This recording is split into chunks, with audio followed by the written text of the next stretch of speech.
Olá! Estamos de volta para mais uma aula do nosso curso A Carta aos Hebreus.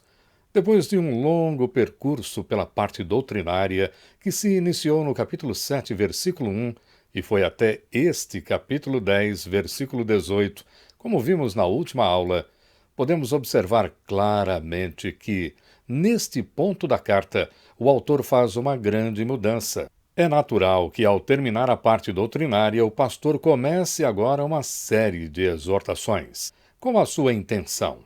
Ele quer que esses crentes apliquem a doutrina de Cristo e o Evangelho em suas vidas diárias. Por isso mesmo, esta sessão é muito prática. Mas vale aqui uma observação. A ideia de dividir um ensino em teoria e prática é estranha a povos como os antigos hebreus. Por isso, esse negócio de parte teórica e parte prática não se aplica aos ensinos da Bíblia e por uma razão muito simples. Todo o ensino bíblico é por natureza prático. Ninguém falaria algum tema se este tema não pudesse ser vivido, experimentado, comprovado na vida de quem o ouviu. Desse modo, quando se diz que esta parte da carta é muito prática, a intenção é afirmar a exortação, o encorajamento do autor aos seus endereçados, para que vivam o que lhes é pregado e não desprezem o que tem sido ensinado. Como de costume, e sempre que possível, com a intenção de facilitar o aprendizado, a nossa passagem está dividida em duas partes. A primeira chamaremos Entrando no Santuário Celeste, versículos 19 a 22, porque se refere à obra de Jesus. E a segunda parte, Firmeza na Assembleia Terrestre, 23 a 25 são os versículos desta parte, porque diz respeito ao que nós fazemos. Mas antes de nos concentrarmos nestas temáticas, vamos fazer a leitura da passagem da aula. Hebreus, capítulo 10, versículos 19 a 25. Tendo, pois, irmãos, intrepidez para entrar no Santo dos Santos pelo sangue de Jesus, pelo novo e vivo caminho que ele nos consagrou pelo véu, isto é, pela sua carne, e tendo grande sacerdote sobre a casa de Deus, aproximemo-nos com sincero coração, em plena certeza de fé, tendo o coração purificado de má consciência e lavado o corpo com água pura. Guardemos firme a confissão da esperança sem vacilar, pois quem fez a promessa é fiel. Consideremo-nos também uns aos outros para nos estimularmos ao amor e às boas obras. Não deixemos de congregar-nos como é costume de alguns, antes façamos admoestações e tanto mais quando vedes que o dia se aproxima. E agora vamos à primeira parte, Entrando no Santuário Celeste. Versículos 19 a 22. O autor de Hebreus construiu este texto com objetivos muito simples e diretos, e são fáceis também de identificar. A passagem começa garantindo que já temos duas coisas boas, e que estas duas coisas servirão de base para as três exortações que seguirão. Vamos então à primeira coisa boa. O versículo 19 deixa claro que já temos uma coisa boa, e esta é ousadia. Palavra que já vimos que na carta aos Hebreus não significa atrevimento ou petulância, como geralmente é entendida esta palavra popularmente, principalmente na nossa época, não é mesmo? Aqui, muito diferente de tudo isso, seu significado é intrepidez. Pode ser também coragem, confiança, garantia. Mas há ainda uma noção mais específica de tudo isso. Em Hebreus, a palavra ousadia tem o sentido de permissão. Sim, mas por que isso? Porque Deus, ele é santo, e entrar na sua presença requer mais do que ousadia no sentido de confiança. Um texto que narra um episódio de ousadia, só que com sentido de petulância, que, óbvio, não foi aprovado por Deus e terminou muito mal é o que fala do atrevimento do rei Uzias, que podemos conferir no segundo livro das Crônicas dos Reis, capítulo 26, versículos 16 a 21. Mas, havendo-se já fortificado, exaltou-se o seu coração para a sua própria ruína e cometeu transgressões contra o Senhor seu Deus, porque entrou no templo do Senhor para queimar incenso no altar do incenso. Porém, o sacerdote Azarias entrou após ele com 80 sacerdotes do Senhor, homens da maior firmeza, e resistiram ao rei Uzias e lhe disseram: A ti, Uzias, não compete queimar incenso perante o Senhor, mas aos sacerdotes filhos de Arão, que são consagrados para este mistério. Sai do santuário, porque transgrediste, nem será isto para honra tua da parte do Senhor Deus. Então Uzias se indignou. Tinha um incensário na mão para queimar incenso. Indignando-se ele, pois, contra os sacerdotes, a lepra lhe saiu na testa perante os sacerdotes na casa do Senhor, junto ao altar do incenso. Então o sumo sacerdote Azarias e todos os sacerdotes voltaram-se para ele, e eis que estava leproso na testa, e apressadamente o lançaram fora. Até ele mesmo se deu pressa em sair, visto que o Senhor o ferira. Assim ficou leproso o rei Uzias até ao dia da sua morte, e morou por ser leproso numa casa separada, porque foi excluído da casa do Senhor. E Jotão, seu filho, tinha a seu cargo a casa do rei, julgando o povo da terra.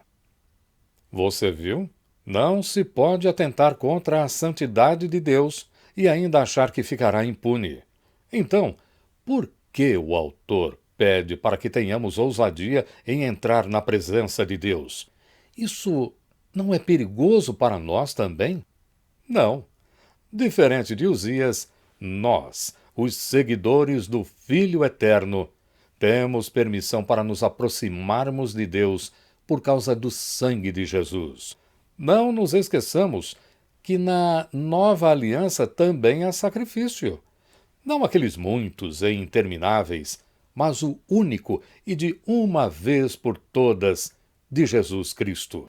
Fomos completamente preparados por Jesus para entrarmos nessa presença santíssima. Pela obra de Jesus temos agora acesso a Deus. Então, entremos. O versículo 20 diz que o acesso é por um único caminho, o que Jesus nos consagrou, ou, como diz uma outra versão, inaugurou. Mas inaugurou ou consagrou o quê?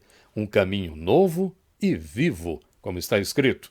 Possivelmente, o autor está fazendo uma alusão ao fato de que os grandes reis do passado eram festejados pelas estradas que inauguravam. Do mesmo modo, o caminho de Jesus é novo, ou seja, recente, não porque é diferente do Antigo Testamento, mas porque é diferente de tudo o que se pensou e se apresentou antes. Este novo, esta palavra em grego, significa algo que é do tipo que não se assemelha a nada do que foi dito antes para se aproximar de Deus. E quando diz que o caminho também é vivo, é assim porque foi aberto pelo Cristo que é vivo. Isso nós já vemos aqui em Hebreus, no nosso estudo, lá no capítulo 7, versículos 8 e 25. Mas não só porque foi inaugurado esse caminho pelo Cristo vivo, mas também porque conduz ao Deus vivo. Ensino que nós vemos também em Hebreus, capítulo 3, versículo 12, e o capítulo 9, versículo 14. Agora, observe a expressão, através do véu, isto é, da sua carne. Isto significa que esse é o meio para se chegar a Deus.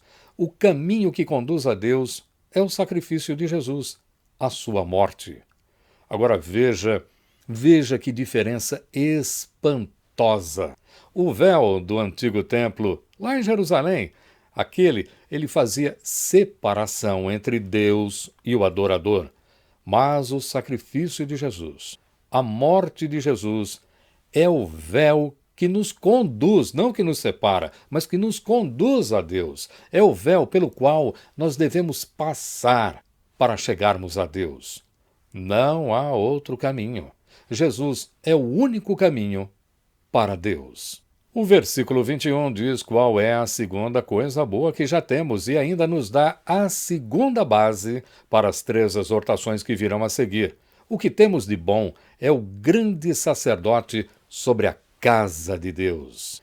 Ser chamado de grande sacerdote significa que Jesus tem uma atividade, um ofício, um ministério que é, além de incomum, está acima de tudo. Já aquela expressão, a casa de Deus, está fácil, hein? É o mesmo que povo de Deus, ou a comunidade de fé. O versículo 22 traz a primeira exortação, ou palavra de encorajamento, que é o significado de exortação, como já vimos em aulas passadas. E qual é essa palavra? Cheguemo-nos, ou vamos nos aproximar, de acordo com outra versão. Esta palavra significa ter acesso a Deus, ou chegar na presença de Deus, mas no sentido de adoração. Adoração, se a gente fosse falar de adoração, teríamos que fazer um curso à parte. É uma grande doutrina, há quem diga que é a maior de todas as doutrinas pela sua abrangência. Sim, o seu escopo cobre uma ampla faixa de reverência. E essa reverência a Deus vai desde aquela oração que o fiel tem quando está sozinho, em particular, quando eleva o seu pensamento, abre seu coração a Deus. Veja só, daí até o culto público, quando se reúne com várias pessoas e expressa toda a sua adoração, toda a sua reverência. Mas atenção, mesmo sendo com ousadia e tendo permissão para se chegar a Deus, esta aproximação não pode ser de qualquer jeito, não. Tanto isso é verdade que, a partir de agora, o autor vai nos dar 4 maneiras de como devemos nos aproximar de Deus. Tem isso? Sim, tem isso. 4 maneiras de como nós vamos nos aproximar de Deus em reverência e adoração. Vamos à primeira. Com verdadeiro coração. Isso tem a ver com a disposição interna, sincera e honesta. Mas não só isso, também com o coração íntegro. O que é que eu quero dizer com isso? É um coração que não está dividido com qualquer outra coisa. É um coração que se entrega inteiro ao Senhor. Segundo modo, inteira certeza de fé. Inteira certeza de fé inclui tanto uma disposição pessoal, e por pessoal eu quero dizer aqui algo interno, aquilo que ninguém está vendo, aquilo que é pessoal entre o adorador e Deus. Mas não só isso, tanto essa disposição interna quanto uma expressão externa, onde todos podem ver, onde se pode testemunhar dessa adoração. Temos aqui a confiança de que Deus manterá suas promessas. Confiar nisso é importante, mesmo quando as aparências contradigam essas promessas. O terceiro modo, tendo o coração purificado de má consciência. Muito bem, como vimos, Cristo inaugura a nova aliança, purificando os corações do seu povo. Então, só devem achegar-se a Deus os que são purificados internamente. E quarto e último modo, corpo lavado com água pura. Há uma outra versão muito usada que diz água limpa. Muitos entendem que aqui se fala de batismo, mas a ideia que fica mais de acordo com toda essa passagem tem a ver não com o batismo em si, não com o ritual, não com a parte visual do batismo, mas aquilo que está por trás do batismo, ou seja, o que o batismo representa. E o que é que o batismo representa? Purificação interna. Em resumo, a primeira exortação ou encorajamento fala de fé. E agora vamos à segunda parte do nosso estudo, firmeza na Assembleia Terrestre, versículos 23 a 25. O versículo 23 traz a segunda exortação. Guardemos firme, ou, segundo outras versões, retenhamos inabalável ou vamos manter firmes. Afinal de contas, a que o autor se refere quando diz para guardar firme? Esperança. Como vimos, esperança em Hebreus não é um sentimento. E a gente vai falar de um outro elemento aqui que também não é sentimento. Mas, por enquanto, veja, esperança não é sentimento ou uma simples atitude positiva com relação ao futuro, uma torcida de que alguma coisa vai dar certo. Não. Esperança em Hebreus é a salvação e tem a ver com Jesus Cristo. Portanto, Jesus é a nossa esperança. E essa esperança é tanto presente quanto futura. Portanto, a salvação ela é certa, segura. É por isso que não se pode perder a salvação. Nesta certeza, não se pode vacilar. O fiel tem de crer que é salvo, como diz Hebreus. Por isso, não pode se balançar de um lado para outro, crendo hoje, não crendo amanhã. E isso tem a ver com a confissão do fiel ser inabalável. Muito bem, mas de onde vem a segurança da nossa esperança? Dizer que a gente deve crer, que a gente deve acreditar na nossa salvação, que não vamos perder a salvação é bonito. Mas quem é que garante isso? A resposta está no finzinho aí do versículo 23. Acompanhe. Vem de Deus, que fez a promessa. E ainda diz que ele é fiel. Fiel aqui significa não mente. Então, a segunda exortação fala de esperança. O versículo 24 contém a terceira exortação. Consideremo-nos. A palavra significa prestar atenção, observar, pensar sobre. Aqui vai mais fundo. Significa pensar cuidadosamente sobre uma coisa. A outra palavra que queremos destacar do versículo e está ligado com isso é estimular. Estimular é a tradução de uma palavra grega cujo significado é, na verdade, provocar. Provocar pode ter peso negativo ou positivo. Provocar, quando negativo, significa incomodar, amolar, irritar, por aí. Mas positivamente significa estimular, motivar. O final do versículo explica onde aplicar esta provocação ou estímulo. As pessoas são exortadas a observarem umas às outras. Mas para quê? Devem observar umas às outras com a intenção de verem como elas poderiam ser estimuladas ao amor e às boas obras. Demais! Como vemos, a terceira exortação fala de amor. O versículo 25 é um complemento da exortação ao amor. Fala uma coisa negativa e outra positiva. A negativa acautela os ouvintes a não abandonarem a congregação.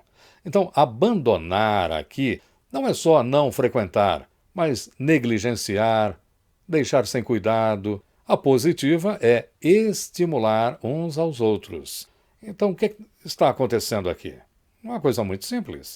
O que está ocorrendo é um pedido do autor a seguirem uma boa prática. E de quem é essa prática? Dele. Assim como o autor estava encorajando esta igreja, cada um deveria fazer o mesmo uns pelos outros. Como se isso só já não fosse motivo suficiente, ele adverte que aquele dia está se aproximando. Isto sempre deve ser lembrado, porque ainda estamos no tempo para motivarmos uns aos outros. A aula nos trouxe mais uma rica passagem, repleta de ensinos poderosos e que nos incentivam a algumas reflexões. Grande parte dos problemas da igreja de hoje está relacionada à falta de relacionamento correto com Deus. Temos uma enorme oportunidade de nos aproximarmos de Deus para um relacionamento íntimo. Mas o que geralmente acontece? Em vez de vermos isso como um favor divino, acabamos, na maioria das vezes, vendo como uma vantagem, uma ocasião para lucrar. Nestes últimos tempos, mais se vê pessoas indo a Deus para benefício próprio do que para relacionamentos sem interesse. As pessoas têm olhado mais para o que está sobre a mão do que para a mão estendida de Deus. Então, não podemos pedir nada a Ele? Claro que podemos, e até devemos. Mas Deus não pode ser visto como um banqueiro, um construtor de casas, um fabricante de carros, um médico, um casamenteiro, e aí vai. O Senhor tem sido visto assim. Lembre-se, Deus é Pai, e Ele sabe o que nós precisamos. Deus é quem cuida de nós. Busquemos a Deus acima de tudo para íntimo relacionamento. Que pai não quer isso de um filho? Porque foi principalmente para isso que Jesus se ofereceu como sacrifício. Não há outro meio de nos aproximarmos de Deus, ou seja, de entrarmos na sua presença e termos comunhão com Ele, a não ser por meio de Cristo. Se não reconhecemos isso, logo acharemos que podemos ir a Ele por nossos méritos, nossa bondade, nossas obras, e daí por diante. E aí, como é que então nós reconhecemos a pessoa e obra de Jesus como único meio para Deus? Agradecendo sempre a Deus por Jesus e por tudo que Ele fez por nós. Sem Jesus não haveria caminho para Deus. Jesus é o caminho. Ele é o meio pelo qual nos achegamos a Deus. Reconhecemos isso quando agradecemos por sua morte, o sacrifício que nos conduz a Deus. Peça menos, agradeça mais. Você já parou para pensar que, para a maioria dos crentes, o batismo é um acontecimento distante, lá no passado? Você se lembra do teu batismo? Olha, batismo, ele não existe para ser esquecido. E o que eu faço com o meu batismo? Eu devo viver meu batismo todos os dias. E qual é o significado do batismo? O batismo significa que Jesus, por sua maravilhosa obra, nos purificou dos nossos pecados para que nós pudéssemos ser aceitos na santíssima presença de Deus. Então, assim como o pastor nos mergulha na água, do mesmo modo, Jesus nos mergulhou no Espírito Santo. Jesus nos batizou no Espírito Santo. É por isso que nós devemos viver, é por isso que nós devemos caminhar, conduzidos pelo Espírito, segundo a palavra inspirada por este mesmo Espírito Santo. Isso significa viver o batismo. Nosso batismo tem que estar muito vivo em cada um de nós. Muita gente vive em intermináveis discussões sobre como surgimos neste mundo. Nós viemos assim, viemos assado, tem aquela teoria, aquela ideia, aquela doutrina. Mas mais importante do que isso é saber para que nós fomos feitos. E para que nós fomos feitos? Só há uma resposta. E a resposta é adorar a Deus. Isso envolve oração, participação com outros irmãos e irmãs nos cultos públicos e viver segundo o caráter de Deus. Porque só na adoração nós encontramos a liberdade necessária para sermos aquilo para o qual fomos feitos. Assim como músicos sentem que nasceram para a música, ou atletas têm o mesmo sentimento, só que entendem que nasceram para o seu esporte, os cristãos devem sentir o mesmo com relação à adoração. E deixar isso muito claro. É na adoração a Deus que nós devemos nos achar. Olha, isso pode ser um choque para você, mas amar, para Hebreus, não é sentimento. O quê? Amar não é sentimento? De jeito nenhum. Tanto que devemos nos estimular ao amor uns com os outros, como vimos no texto desta aula. Olha, se amar fosse um sentimento, como é que nós faríamos isso? Estimular uns aos outros ao amor, se nós não controlamos os nossos sentimentos. Além disso, o autor diz que nós devemos nos estimular ao amor não por sentimentos, mas por boas obras. O que significa isso? Boas obras aqui significa relacionamento. Esse tipo de amor tem a ver com serviço, entrega, envolvimento, como nos disse o pregador, considerando é a palavra que ele usa ali, o outro, quer dizer, pensando no outro. O efeito disso tudo é duplo. Em primeiro lugar, outros são beneficiados pelas nossas ações de amor. E, em segundo lugar, nós somos beneficiados. Por quê? Por pensarmos menos em nós, sendo menos egoístas. Essa é a beleza do amor em relação a quem ama. Quem ama pensa menos em si, pensa no outro, age em relação ao outro, porque o amor é sempre na direção do outro. O amor é dativo. O amor não espera nada para si. Quem ama, ama o outro. É estranho dizer quem ama, ama a si. Quem ama, ama ao outro. E isso nos torna menos egoístas. E nessa passagem, amor é responder às necessidades nas vidas uns dos outros. E não, isso não significa somente caridade no sentido de filantropia. Amar significa agir para com o próximo como Cristo agiu para conosco, principalmente para com os irmãos e irmãs em Cristo.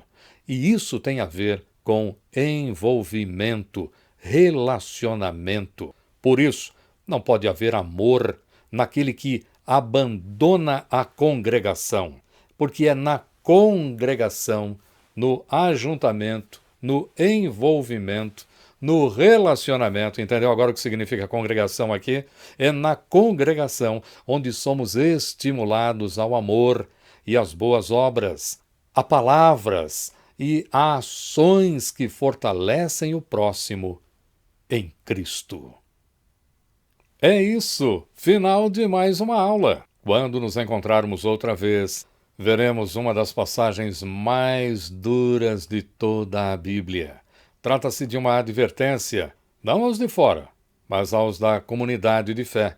E nós vamos estudar esse texto. Tem tudo a ver com o sacrifício de Cristo. Vamos conferir. E se você gostou destes conteúdos e entende que mais pessoas poderiam partilhar da bênção da Palavra de Deus, sinta-se à vontade para compartilhar esta ou qualquer outra aula, ou então convide um amigo, uma amiga para se inscrever no canal. E quanto mais visualizações e likes, automaticamente mais pessoas serão alcançadas. O seu comentário também é bem-vindo. Tudo de bom, fique com Deus e até nosso próximo encontro.